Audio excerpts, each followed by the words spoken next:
గంగవరంలో వస్తే ఓటర్స్ దగ్గర పోయి నేను మీ గౌడు నేను మీ కురబ గౌడు మీ బీసీ అని 2019లో నువ్వు ఓట్లు వేసుకొని 30,000 మెజార్టీని దంపుకుంటున్నావు. అది ప్రజలు యామారి నీకు 30,000 మెజార్టీ వేసినారు, ఓటేసినారు. కానీ ఇప్పుడు నీకు నెక్స్ట్ రేపు ఎమ్మెల్యే టికెట్ ఇస్తారా అని చూసుకో. ఇచ్చినా నువ్వు గెలుస్తావని ఒకసారి ఆలోచించు. మీరు చేసిన అన్యాయాలు అక్రమాలు ప్రజలు గమనిస్తున్నారు, ఇది మీకు ముందే గుర్తుపెట్టుకుంటారు. అదేవిధంగా మీ అన్యాయాల అక్రమాల గురించి మీ జెడ్పీ చైర్పర్సన్ వాసన్న గారు ఈ మధ్య కాలంలో చెప్పినారు మీ గురించి, ఎమ్మెల్యే గారి గురించి, అవినీతి గురించి. అది మర్చిపోయినావా? అదేవిధంగా ఇవన్నీ ఎందుకు మాట్లాడుతున్నారు మీరు? తిరుమల లడ్డు, పవిత్రమైన శ్రీ వెంకటేశ్వరి తిరుమల లడ్డు నెయ్యి కల్తీ జరిగిందని దీన్ని డైవర్ట్ పాలిటిక్స్ చేసేయడం కోసమే ఇవన్నీ నువ్వు ప్రజల దగ్గర మాట్లాడుతున్నావు. కానీ ప్రజలు మిమ్మల్ని మర్చిపోరు, క్షమించరు. కాబట్టి ఏదైనా మాట్లాడేటప్పుడు తెలిసి అభివృద్ధి గురించి మాకు చెప్పు, పర్వాలేదు చేస్తాం. లేనిపోని అవాకులు జవాకులు మాట్లాడితే అది కరెక్ట్ కాదని కోరుకుంటున్నాం. జై హింద్, జై తెలుగుదేశం. నిన్నటి దినము వైఎస్ఆర్సీపీ నియోజకవర్గ విస్తృత స్థాయి సమావేశంలో మాజీ శాసనసభ్యులు ఏదో నియోజకవర్గంలో ఏదో జరిగిపోతా ఉంది, ఏమేమో అయిపోతా ఉంది, ఏందేందో జరిగిపోతా అని చెప్పి ఉలిక్కిపడి ఎగిరెగిరి మాడిన మాటలు మనందరం చూసినాం. ఏందో కంకర్ గురించి మాట్లాడినాడు, ఇసుక గురించి మాట్లాడినాడు, ఇంకోటి ఏందో షాపింగ్ కాంప్లెక్స్లో షాపింగ్ రూముల గురించి ఏదో మాట్లాడడం జరిగింది. సరే, కంకర్ విషయాన్ని తీసుకొని వస్తే కంకర్ మిషన్ని అక్రమంగా లాక్కునింది ఎవరని చెప్పి నేను ఈ పత్రికా విలేకరుల సమావేశంలో అడుగుతాను. చెక్కులు ఇచ్చింది ఎవరు? చెక్ బౌన్స్ అయింది ఎవరు? కోర్టుకు తిరుగుతూ ఉండేది ఎవరు? నీదే కంకర్ అయితే, నీకే పర్మిషన్ ఉంటే మా ప్రభుత్వం వచ్చిన వెంటనే రాత్రికి రాత్రే ఎందుకు మిషన్లు ఎత్తుకుని వెళ్ళిపోయినావు?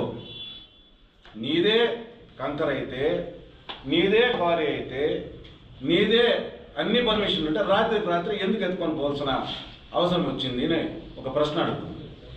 ఇంకపోతే పక్కన గండరాజుపల్లి 4 రోడ్ల దగ్గర సాయంత్రం రోడ్డు మీద పోతే ఇటు కొండ మాదిరి కనపడుస్తూ ఉంటారు. గుట్ట తెల్లారితో పోతే మళ్ళీ ఉండాలి, గుట్ట మళ్ళీ కరిగిపోతూ ఉండే, మళ్ళీ గుట్ట పెరుగుతూ ఉంటే మళ్ళీ కరిగిపోతూ ఉండే. దాన్ని ఆడి కర్ణాటక జూరు తోలింది. పక్కన వాడు ఈ ఎక్స్ప్రెస్ హైవే చేసిన రోడ్డు అతను పెద్ద కాంట్రాక్టర్, దిలీప్ కన్స్ట్రక్షన్స్ అనుకుంటా. గుట్ల కంకర యాడికి పొడిసా ఎవరు తోలుకొని వెళ్ళిపోయారే? అది ఎవరు తోలుకొని పోయింది తెలుసా? నియోజకవర్గ ప్రజలకు మొత్తానికి తెలుసు. ఆడపోయి సంగరాలపేట చెరువుని పోయి అడిగితే ఇసుక ఎవరు తోలిన చెరువుని అడిగితే కూడా చెప్తుంది. అదే కాకుండా JJM tank, Jal Jeevan mission tank కట్టకుండానే బిల్లు చేసుకునేది ఎవరని చెప్పి ఒకసారి మనం కూడా తెలుసుకుంటే బాగుంటుంది. ఇకపోతే షాపింగ్ కాంప్లెక్స్, అవును షాపింగ్ కాంప్లెక్స్ నిజమే. బైడపల్లి జెడ్పీ హై స్కూల్ ఉన్నత పాఠశాలలో షాపింగ్ కాంప్లెక్స్ శాంక్షన్ చేయడం జరిగింది జిల్లా పరిషత్ నిధులతో. షాపింగ్ కాంప్లెక్స్ పనులు చేసిన తర్వాత, ఎందుకంటే రోడ్డు కట్టంగా రోడ్డు ముందర కొందరు ఏదైతే ఆక్రమంగా నిర్మించుకొని వ్యాపారాలు చేసుకుంటున్నారో రోడ్డుకి ఇబ్బందికరంగా ఉందనే ఉద్దేశంతో షాపింగ్ కాంప్లెక్స్ కట్టేది వాస్తవమే, దానికి బాడిగలకు ఇచ్చేది వాస్తవమే, దాంట్లో వచ్చే డబ్బులు కానీ దాంట్లో వచ్చే దీన్ని కానీ స్కూల్ డెవలప్మెంట్ కూడా వాస్తవమే. దీంట్లో తప్పే ఉంది.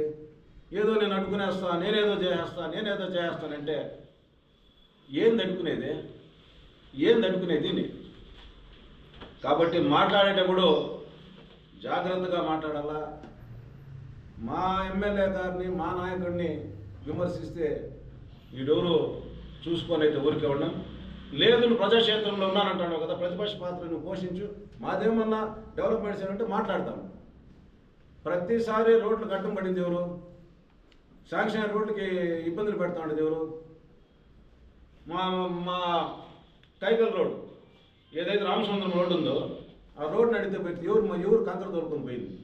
కంకర ఎవరు తోలింది కూడా ఒకసారి అడిగితే ఆ గ్రామాల్లో పోయి అడిగితే చెప్తారు ఎవరు తోలింది కంకర అంటే. రోడ్డుకు తోలిండే కంకరని ప్రతి పంచాయతీలో ఒక ఏజెంట్ని పెట్టుకొని గత 5 సంవత్సరాల్లో యథేచ్ఛగా ఆక్రమంగా ఇసుకను లూటి చేయండి కూడా మీకు అందరికీ తెలుసని చెప్పి మరొకసారి తెలియజేసుకుంటూ, మాట్లాడేటప్పుడు కొంచెం విలువలు విశ్వసనీయతలు పెట్టుకొని మాట్లాడితే చాలా బాగుంటుందని చెప్పి మరొకసారి తెలియజేసుకుంటున్నాను.